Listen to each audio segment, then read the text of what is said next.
The wisdom of Marcus Aurelius. Picture this. You're scrolling through social media at 2 a.m. in your Chicago apartment, watching influencers flaunt their perfect lives while your own feels like it's falling apart. Your boss has been impossible, your relationship is rocky, and you can't shake the feeling that everyone else has it figured out except you. Now imagine having the power to change all of that, and not by fixing everything around you, but by mastering something far more powerful, your own mind. 2,000 years ago, there lived a man who had everything you could possibly want. Marcus Aurelius wasn't just rich or famous. He was literally the most powerful person on earth. As Emperor of Rome, he commanded armies that made nations tremble. He could have indulged in any pleasure imaginable. Endless parties, beautiful women, the finest food and wine. Think of him as the ultimate combination of a tech billionaire and a world leader, with zero accountability to anyone.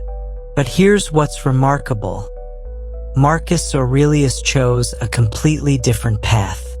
While his son Commodus later became infamous for his excesses, think of him as the Roman equivalent of a spoiled celebrity kid gone wild. Marcus turned away from all of it.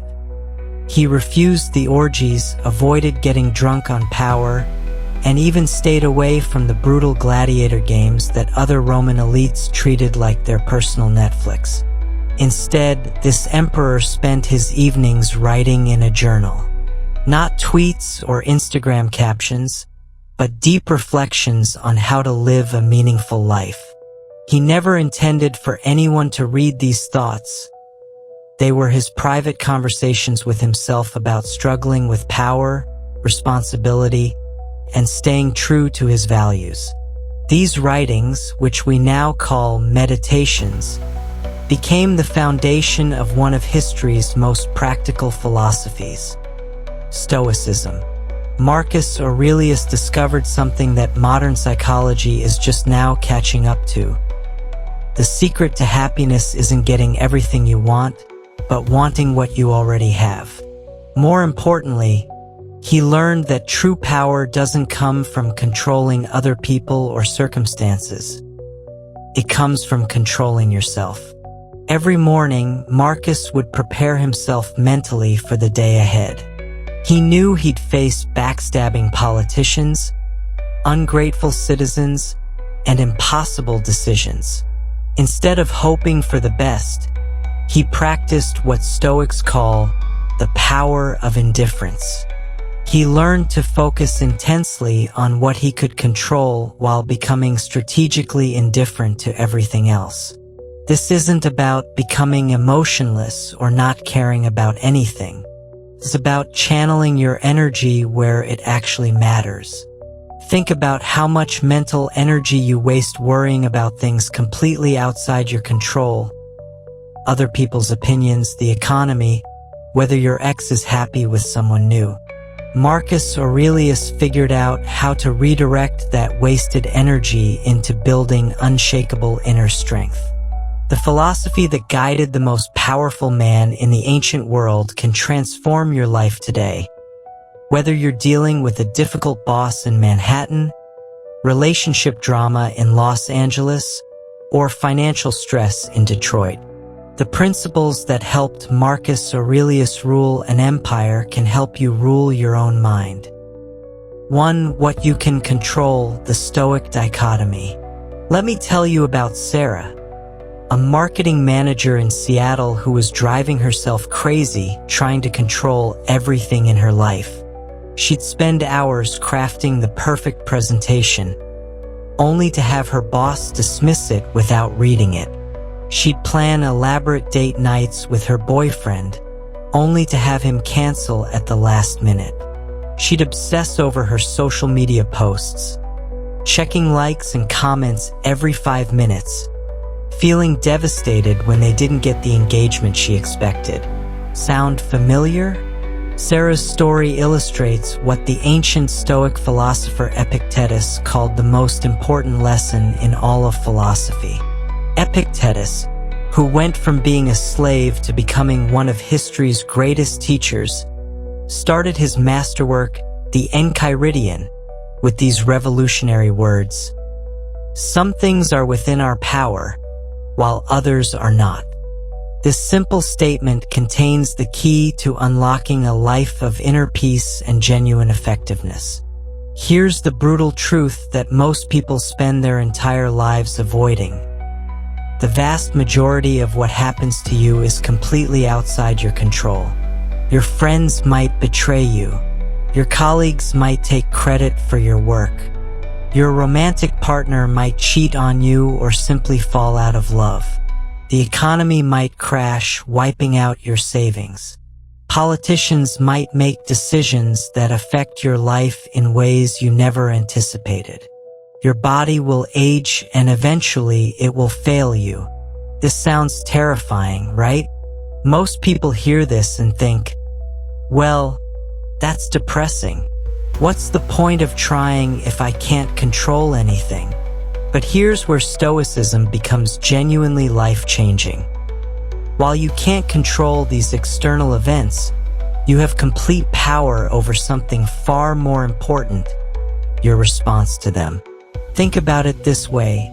Imagine you're stuck in traffic on the 405 in Los Angeles during rush hour. You have zero control over the traffic, the other drivers, or how long it will take to get home.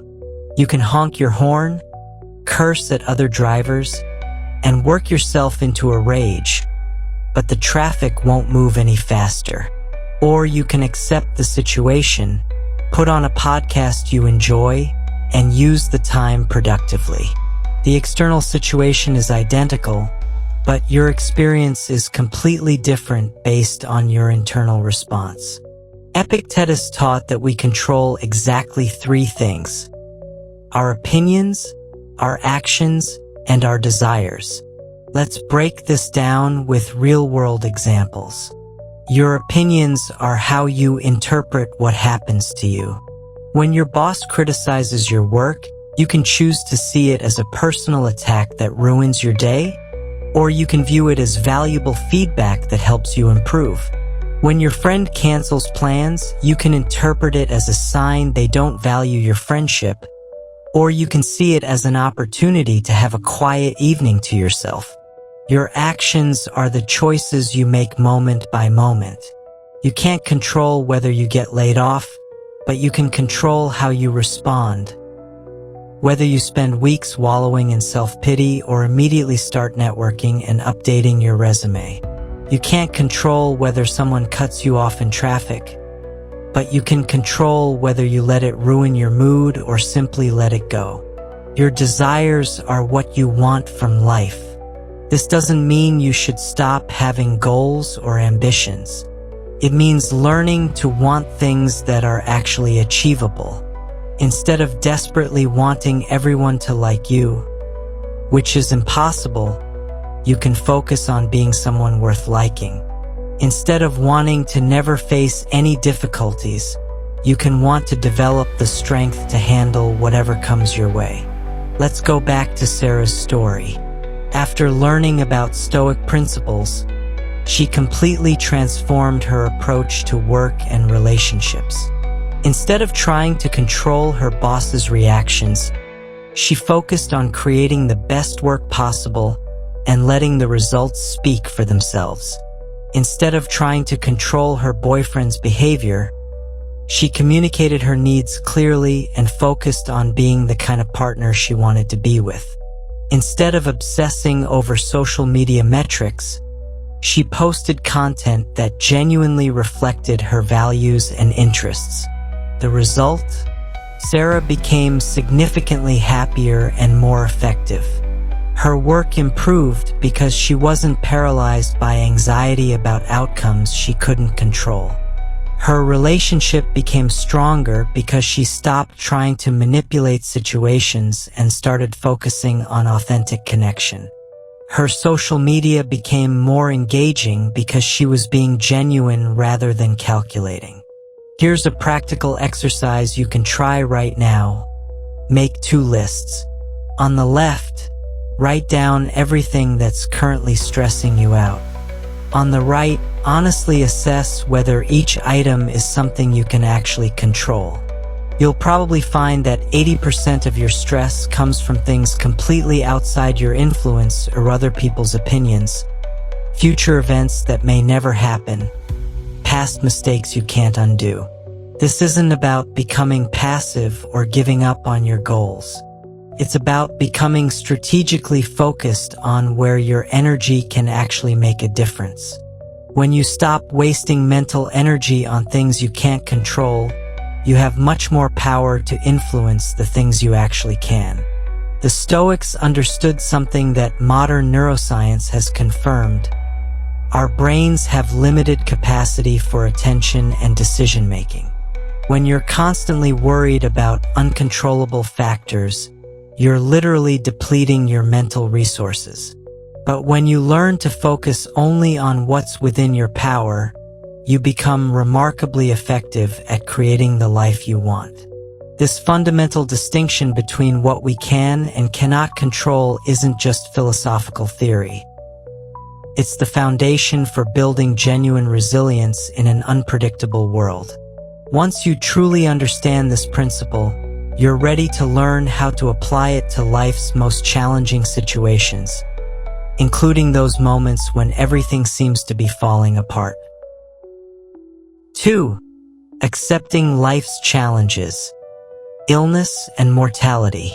Life has a way of throwing curveballs when we least expect it.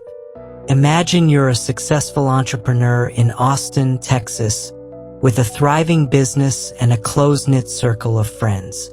One day, you receive a phone call that changes everything. Your doctor has confirmed a serious illness. Suddenly, the life you've built feels like it's hanging by a thread. The future you envision seems uncertain, and anxiety creeps in. How do you cope with this overwhelming reality? This is where Stoic philosophy shines particularly bright, especially when it comes to the acceptance of life's challenges, including illness and mortality. The Stoics understood that pain and suffering are unavoidable parts of the human experience, but they also believed that our response to these hardships defines our character and, ultimately, our happiness. Epictetus, the Stoic philosopher, suffered a great deal throughout his life, including being a slave. Yet, he emphasized the importance of accepting what we cannot change, a concept that resonates deeply when faced with illness. He taught that while we cannot control external circumstances, such as our health or the actions of others, we do have complete control over our beliefs and attitudes towards these situations. When faced with illness, the natural instinct is often to fight against it, to resist what is happening. This resistance can create a cycle of suffering that only intensifies our emotional pain. But what if, instead of fighting, we embraced acceptance? This doesn't mean giving up or resigning ourselves to despair. Instead, it means recognizing the reality of our situation and choosing a constructive response. Take the story of John, a 45-year-old father of two who was diagnosed with cancer. Initially, John was devastated. He spent days in denial, frantically searching for cures and consulting multiple specialists in hopes of finding a way to control his fate. But as time passed, he began to reflect on Stoic teachings. He remembered the words of Marcus Aurelius, who once wrote, "You have power over your mind, not outside events. Realize this, and you will find strength." Inspired by this perspective, John shifted his focus. He began to accept his diagnosis not as a death sentence, but as an invitation to live more fully in the present moment. This acceptance didn't happen overnight. It was a gradual process. He started to embrace his situation and the uncertainty that came with it. Instead of fixating solely on treatment options, He prioritized spending quality time with his family. He shared his feelings openly with his children and wife, fostering deeper connections and allowing them to support him in return. In this way, John exemplified a key Stoic principle: the ability to find meaning in suffering. Stoics believed that challenges, including illness, could serve as powerful teachers. They force us to confront our values, reassess our priorities, and appreciate the fleeting nature of life. John began to realize that his previous worries about work and status were insignificant compared to the love and connections he had with his family. Stoicism encourages us to practice memento mori, a Latin phrase meaning, "remember that you will die." This concept isn't meant to be morbid. Rather, it serves as a reminder to cherish our lives and make the most of our time. When we acknowledge the impermanence of life, we become more motivated to live authentically and purposefully. John found himself reflecting on his legacy. Instead of being consumed by fear, he focused on the memories he wanted to create with his loved ones. Moreover, embracing mortality can lead to a profound sense of peace. Instead of viewing death as something to be feared, Stoics teach us to accept it as a natural part of life. This acceptance can free us from the anxiety that often accompanies uncertainty. It allows us to live with greater intention and clarity. Consider what Marcus Aurelius wrote in his Meditations. "Death is nature's way of doing things. It's a part of the great cycle. By accepting this truth, we can cultivate gratitude for the time we have, encouraging us to engage more deeply with life." So, how can we apply this Stoic wisdom to our own challenges, especially concerning illness or the fear of mortality? Here are some practical steps. Step 1. Acknowledge your feelings. It's essential to recognize and accept your emotions, whether they're fear, anger, or sadness. Stoicism doesn't ask us to suppress our feelings, but to understand and manage them. Allow yourself to feel without judgment. Step 2. Focus on what you can control. As discussed previously, identify what aspects of your situation are within your power. This may include how you respond to your diagnosis, the efforts you make to stay healthy, or the relationships you nurture. Channel your energy into these controllable factors. Step 3. Practice negative visualization. Before facing a challenging situation, envision the worst-case scenario. This practice, known as premeditatio malorum, helps us prepare mentally for adversity. By contemplating potential hardships, we reduce the shock when they occur and can approach them with greater resilience. Step 4. Seek meaning in adversity. Reflect on what your situation can teach you. Every challenge presents an opportunity for growth. Consider how you can use your experiences to inspire others or to strengthen your relationships. Step 5. Engage with loved ones. Share your thoughts and feelings with those you trust. Open dialogue fosters connection and can provide emotional support. Allow others to be there for you and help ease your burden. Step 6. Embrace the present. Focus on living fully in the moment. Engage in activities that bring you joy and fulfillment.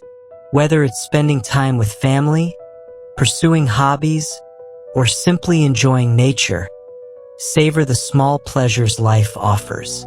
By adopting these Stoic practices, you can cultivate resilience and find strength in the face of life's inevitable challenges. Illness and mortality may be daunting, but they can also serve as catalysts for profound personal growth and deeper connections. Remember, It's not the circumstances of your life that determine your happiness. It's how you respond to them. By embracing Stoic principles, you can turn life's challenges into opportunities for transformation and inner peace. 3. Living in harmony with nature, Stoic ethics explained. Meet Jennifer, a corporate lawyer in Manhattan who earns 6 figures but feels completely empty inside. She spends 14 hours a day in a glass tower, fighting legal battles that serve no purpose beyond making rich people richer. Every morning, she looks in the mirror and barely recognizes the person staring back at her. She's successful by society's standards, but she feels like she's betraying something fundamental about who she's supposed to be. Jennifer's story illustrates one of the most profound concepts in Stoic philosophy: living in accordance with nature. When Stoics talk about nature, they're not referring to hiking trails or organic food. They're talking about something much deeper: your essential human nature and your role in the larger cosmic order. The Stoics believe that every person has an innate potential, a natural way of being that, when fulfilled, leads to genuine happiness and meaning. But here's the catch: most of us spend our entire lives fighting against this nature instead of embracing it. Think about it this way: a tree doesn't struggle to be a tree. It doesn't try to become a bird or a fish. It simply grows according to its nature, reaching toward the sun, extending its roots deep into the earth, providing shade and oxygen without expecting anything in return. The tree fulfills its purpose naturally and effortlessly. Humans, however, have the unique ability to choose whether to live according to their nature or to fight against it. So, what is human nature according to the Stoics?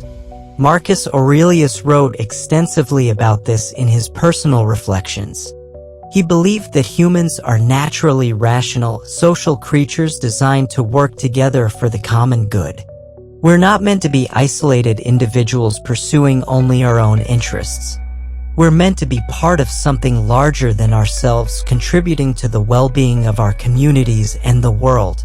This is where Jennifer's story becomes particularly relevant. Her legal career was making her miserable because it was fundamentally at odds with her nature. She was using her considerable talents to serve narrow interests rather than the greater good. She was like a tree trying to grow upside down, technically possible but deeply unnatural and ultimately unsustainable. The Stoic concept of living according to nature has 3 key components. First, it means using your rational mind to make decisions based on wisdom rather than impulse.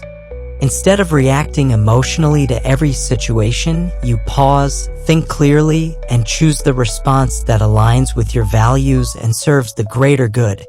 Second, it means recognizing your role as part of a larger community. You're not just an individual, you're a citizen, a family member, a colleague, a neighbor. Your actions affect others and their well-being matters as much as your own. Third, and perhaps most importantly, it means accepting the natural order of things rather than fighting against it. This doesn't mean being passive or fatalistic. It means understanding that certain things, like aging, change, and eventually death, are natural processes that we can't control. Instead of wasting energy fighting these realities, we can focus on how to live meaningfully within them. Let's return to Jennifer's transformation. After discovering Stoic philosophy, she began to question whether her career aligned with her true nature.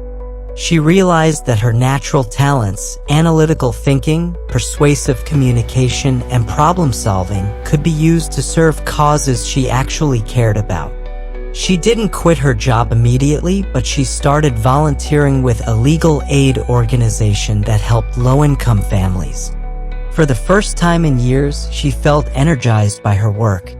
The Stoics also taught that living according to nature means developing what they called the cardinal virtues: wisdom, justice, courage, and temperance.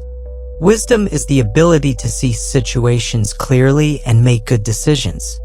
Justice is treating others fairly and working for the common good. Courage is facing difficulties with strength and integrity. Temperance is maintaining balance and not being controlled by desires or emotions. These virtues aren't abstract concepts, they're practical guidelines for daily life. When Jennifer faced a difficult case, she asked herself, what would wisdom look like in this situation? How can I act with justice? What would courage require of me? How can I maintain temperance? These questions helped her navigate complex ethical dilemmas and make decisions she could be proud of. Here's where Stoic ethics become revolutionary in our modern world. We live in a culture that constantly tells us to follow our feelings, pursue our desires, and prioritize our individual happiness above all else. But the Stoics understood that this approach leads to misery. When you're constantly chasing the next pleasure or trying to avoid the next pain, you're like a leaf blown around by the wind. You have no stability, no direction, no peace. Living according to nature means finding your center. It means identifying your core values and aligning your actions with them regardless of external circumstances. It means recognizing that your happiness doesn't depend on getting what you want, but on wanting what you have and using it wisely. Consider how this applies to your own life. Are you living according to your nature, or are you fighting against it? Are you using your talents and abilities to serve something meaningful, or are you just going through the motions? Are you making decisions based on wisdom and virtue, or are you being driven by fear, greed, or social pressure? The Stoics believed that when you live according to nature, you experience something they called eudaimonia, often translated as happiness, but really meaning a deep sense of fulfillment and flourishing. This isn't the temporary pleasure you get from buying something new or achieving a goal. It's a lasting contentment that comes from knowing you're living authentically and contributing to something greater than yourself. Jennifer eventually made the transition to working full-time in public interest law. Her salary decreased significantly, but her sense of purpose and satisfaction increased dramatically. She was finally living according to her nature, using her gifts in service of justice and the common good. She discovered that true success isn't measured by external achievements but by internal alignment with your deepest values and highest potential. This understanding of living according to nature sets the foundation for one of the most practical aspects of Stoic philosophy, learning to work with your emotions rather than being controlled by them. 4. Emotions and reason. Mastering your inner landscape. Picture David, a software engineer in San Francisco, sitting in his Tesla, stuck in Bay Area traffic after receiving a text from his girlfriend saying she needs space to figure things out. His heart is racing, his palms are sweaty, and his mind is spiraling through every possible worst-case scenario. Within minutes, he's gone from calm to completely overwhelmed, convinced his relationship is over and that he's somehow failed as a partner. Sound familiar? We've all been David at some point, hijacked by our emotions and feeling completely powerless to stop the mental chaos. This is exactly the kind of situation where Stoic philosophy becomes incredibly practical. The Stoics understood something that modern psychology has only recently confirmed. You are not your emotions. Your emotions are temporary visitors in your mind, not permanent residents. More importantly, you have the power to observe them, understand them, and choose how to respond to them. Let's start with a fundamental Stoic insight that will change how you think about feelings forever. Marcus Aurelius wrote, "You have power over your mind, not outside events. Realize this, and you will find strength." This doesn't mean you should suppress your emotions or pretend they don't exist. Instead, it means recognizing that emotions are information, not commands. They're like weather patterns in your inner landscape, sometimes sunny, sometimes stormy, but always temporary. Think of your emotions like waves in the ocean. When you're standing on the beach, you can watch waves crash against the shore. Some are gentle, some are powerful, but they all eventually recede back into the sea. You wouldn't try to stop the ocean from making waves. That would be impossible and exhausting. Instead, you observe them, maybe enjoy their beauty or power, and then watch them naturally fade away. The same principle applies to your emotional life. When David received that text, he experienced a wave of anxiety and fear. The Stoic approach wouldn't be to deny these feelings or immediately try to make them go away. Instead, it would be to observe them with curiosity and compassion. I notice I'm feeling anxious right now. My heart is racing. My mind is creating stories about what this text means. These are natural human responses to uncertainty. Here's where the Stoic concept of reason becomes crucial. The Stoics believed that humans have a unique capacity for rational thought that can guide us through emotional turbulence. This doesn't mean becoming a robot or suppressing your humanity. It means developing the ability to step back from intense emotions and ask yourself some key questions.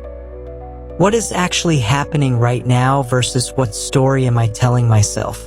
What can I control in this situation? What would wisdom look like in this moment? Let's follow David's story to see how this works in practice. Instead of immediately calling his girlfriend 15 times or spending hours analyzing every word of her text, David takes a deep breath and applies Stoic principles. He acknowledges his emotions. I'm feeling scared and uncertain, and that's completely understandable. Then he engages his reason. What do I actually know? I know she sent one text asking for space. I don't know what that means yet. I can't control her feelings or decisions, but I can control how I respond. This shift from being controlled by emotions to working with them is transformative. The Stoics taught that emotions themselves aren't good or bad. They're neutral events that happen in your mind. What matters is how you interpret and respond to them. When you're angry, you can choose to lash out and potentially damage relationships, or you can use that energy to motivate positive action.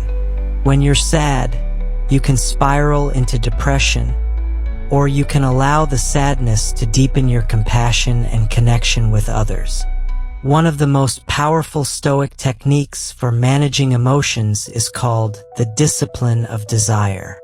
This involves learning to want what happens rather than demanding that what you want must happen. It sounds counterintuitive, but it's incredibly liberating. Instead of being constantly frustrated because reality doesn't match your expectations, you learn to find meaning and opportunity in whatever circumstances arise. Here's a practical example. Imagine you're planning an outdoor wedding in Miami, and the weather forecast shows thunderstorms. You can spend days stressed and angry about something completely outside your control, or you can practice the discipline of desire. I wanted a sunny day, but if it rains, we'll have a cozy, intimate celebration. Either way, I'm marrying the person I love, and that's what really matters. The Stoics also understood that emotions often contain valuable information. Fear might be telling you to pay attention to a real danger. Anger might be highlighting an injustice that needs to be addressed. Sadness might be showing you what you truly value. The key is learning to listen to this information without being overwhelmed by the emotional intensity. Marcus Aurelius developed a particularly useful technique for this. When he felt a strong emotion, he would examine it like a scientist studying a specimen. What is this feeling trying to tell me? What triggered it? What assumptions am I making? What would happen if I chose a different response? This kind of emotional investigation helps you understand your inner patterns and make more conscious choices. Let's return to David's situation one more time. After applying these Stoic principles, he decides to respond to his girlfriend's text with understanding rather than panic. He writes back, "I respect that you need space. I'm here when you're ready to talk." Instead of spending the evening catastrophizing, he goes for a run, calls a friend, and focuses on things within his control. When they do eventually talk, his calm, rational response actually strengthens their relationship because she feels heard and respected rather than pressured and overwhelmed. This approach to emotions isn't about becoming emotionless. It's about becoming emotionally intelligent. It's about developing the capacity to feel deeply while maintaining your ability to think clearly and act wisely. The Stoics believed that this balance between heart and mind is essential for living a fulfilling life. The beautiful thing about mastering your inner landscape is that it creates a foundation of stability that no external circumstance can shake. When you know how to work with your emotions rather than being controlled by them, you develop genuine confidence and resilience. You become someone who can handle whatever life throws at you because you trust your ability to respond thoughtfully rather than react impulsively. This emotional mastery becomes even more powerful when combined with specific daily practices that help you build mental strength and clarity. 5. Practical Stoic exercises for modern life. Meet Rachel, a working mother in Denver who starts every day feeling like she's already behind. Before her feet hit the floor, she's mentally rehearsing her to-do list, worrying about her presentation at work, stressing about her teenager's grades, and dreading the difficult conversation she needs to have with her aging parents about their health. By 7 a.m., she's already exhausted from battles that haven't even happened yet. Rachel's morning routine is a perfect example of how our minds can become our own worst enemies. But it's also the perfect opportunity to apply practical Stoic exercises that can transform your entire day. The ancient Stoics weren't just philosophers sitting around discussing abstract concepts.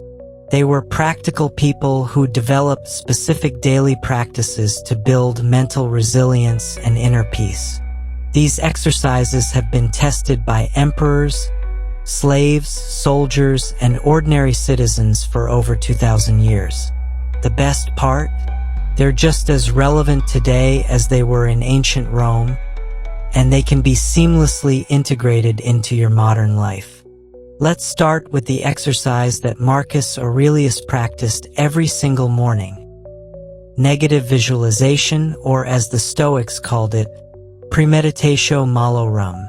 This might sound depressing, but it's actually one of the most powerful tools for building gratitude and resilience. The idea is simple. Spend a few minutes each morning imagining that challenging things might happen during your day. Not to make yourself anxious, but to mentally prepare yourself and appreciate what you currently have. Here's how Rachel transformed her morning routine using this practice. Instead of letting her mind spiral into uncontrolled worry, she deliberately spends 5 minutes considering potential challenges. Today, I might face criticism during my presentation. My teenager might be moody when I pick him up from school. Traffic might be terrible on the way home. But here's the key difference. Instead of catastrophizing, she mentally rehearses how she would respond to each situation with wisdom and grace. If my presentation doesn't go well, I'll listen to feedback and use it to improve. If my son is having a difficult day, I'll respond with patience and try to understand what he's really going through. If I'm stuck in traffic, I'll use the time to listen to a podcast or simply practice being present. This mental rehearsal does something remarkable.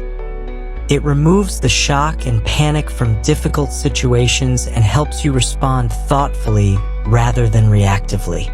Marcus Aurelius wrote about this practice in his personal notes. Today I shall be meeting with interference, ingratitude, insolence, disloyalty, ill will, and selfishness. But he didn't stop there.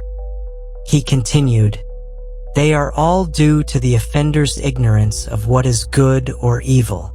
None of them can hurt me." By mentally preparing for difficult people and situations, he was able to maintain his composure and respond with wisdom rather than anger. The second transformative exercise is called memento mori, remembering that you will die. This isn't meant to be morbid or depressing. It's designed to help you gain perspective on what truly matters. When you regularly contemplate the temporary nature of life, you stop wasting energy on trivial concerns and start focusing on what's genuinely important. Take James, a marketing executive in Boston who was constantly stressed about office politics and his position in the company hierarchy.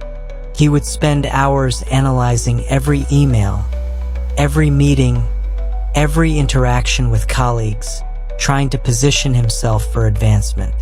Then he started practicing memento mori.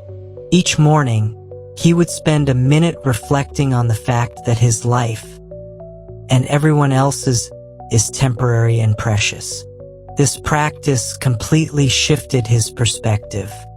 He realized that in 100 years, none of the office drama would matter, but the relationships he built and the positive impact he had on others would be his true legacy. He stopped playing political games and started focusing on doing excellent work and supporting his teammates.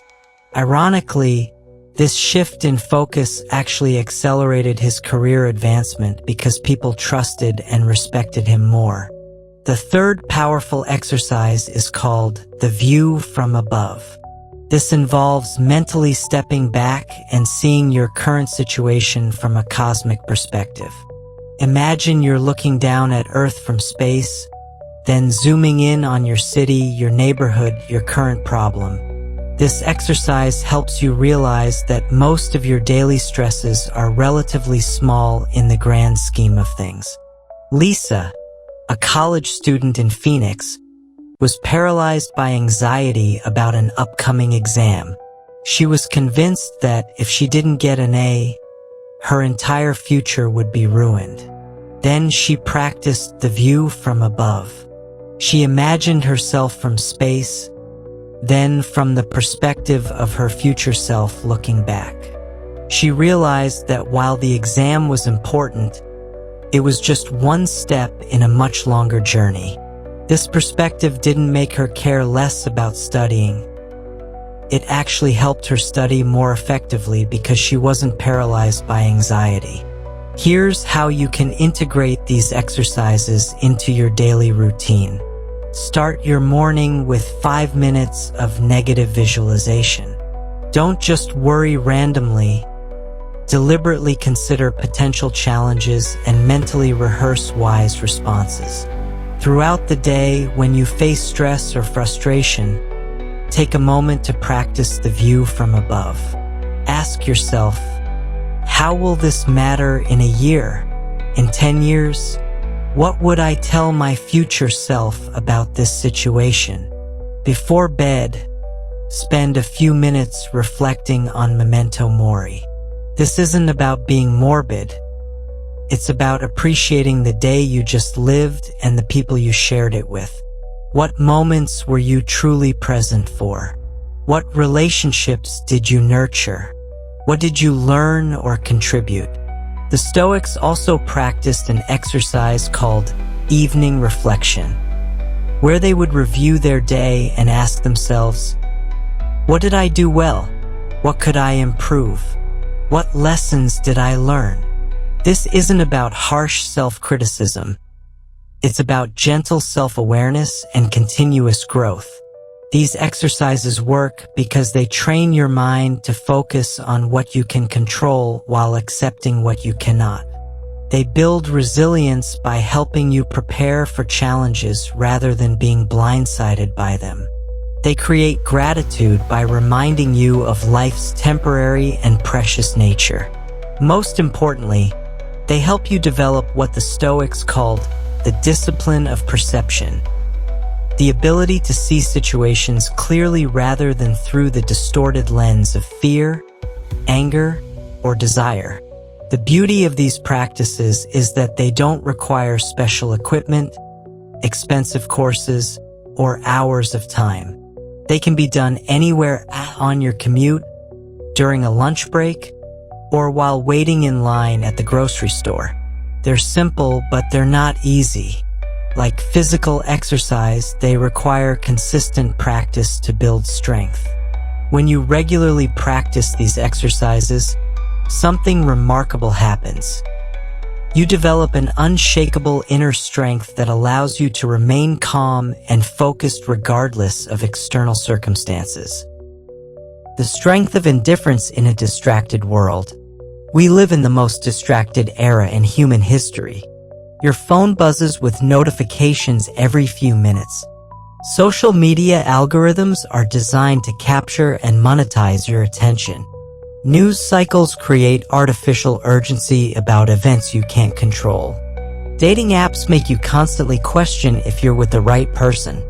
Your inbox overflows with emails that feel urgent but aren't important. In this chaos, the ancient Stoic concept of indifference isn't just helpful, it's essential for survival. But here's what most people misunderstand about Stoic indifference: it's not about not caring.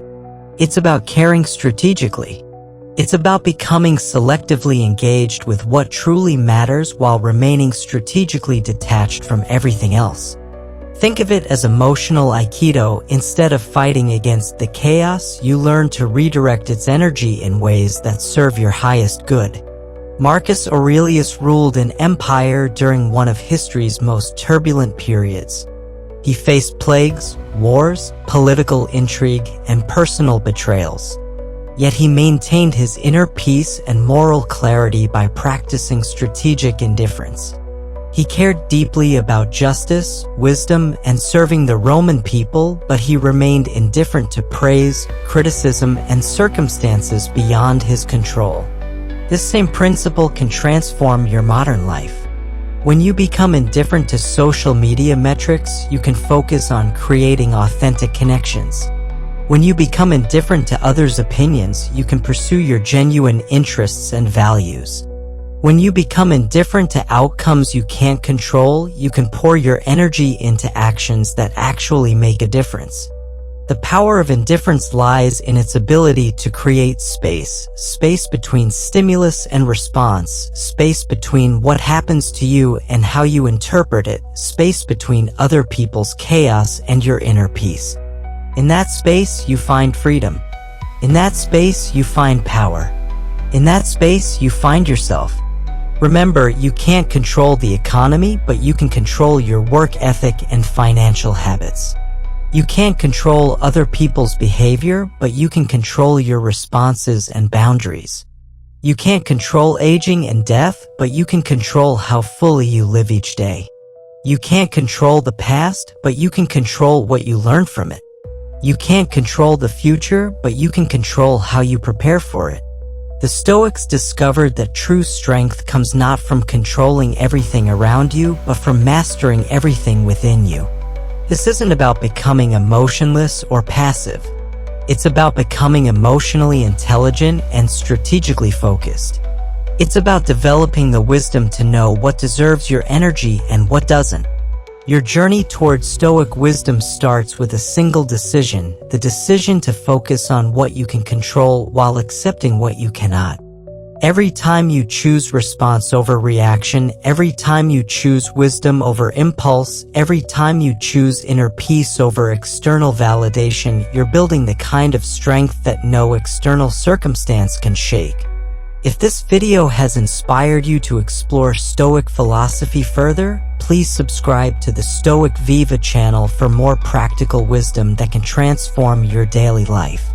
Hit the like button if these ancient insights resonated with you, and share this video with someone who might benefit from discovering the power of strategic indifference. Your inner peace is worth fighting for, and the Stoics have given us the tools to win that battle.